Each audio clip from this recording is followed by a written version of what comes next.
Couldn't meet to set new regulations either.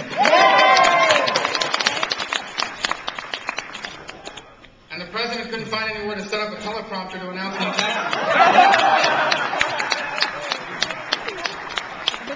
You know, now that I come to think of it, the blizzard may be the best thing to happen to the American economy in 12 months.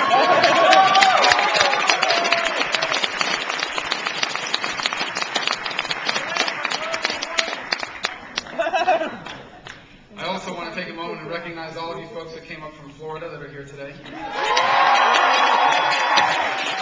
know I saw some of the young Republicans from the University of Central Florida here, and I wanted to recognize them. Thank you. And finally, my wife was able to join us here today. See, I told you people really come to my speeches. You know, as I reflect on this campaign, not to mention all the opportunities that I've had in my life, it often reminds me of my grandfather. My grandfather was an enormous influence on me growing up. He was born in 1899 to a poor rural family in Cuba. When he was a very young man, he had polio, and it permanently disabled him.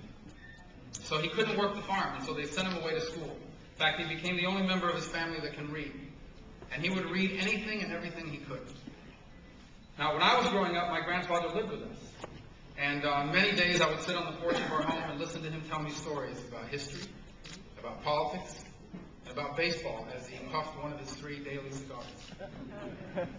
Now, it's been over 27 years since I sat on that porch. And so all the details of the things he told me are not as clear as they once were. But there's one thing I vividly remember. It was a powerful sentiment that he wanted to make sure I understood. And that was this.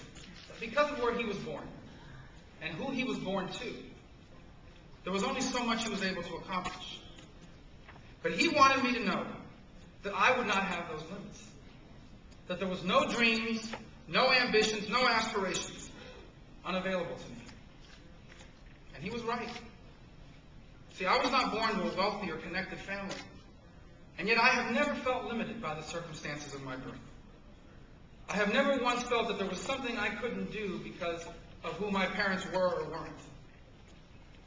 Now, why is it that I've been able to accomplish the things that my grandfather could not? Why did my dreams have the chance that his didn't?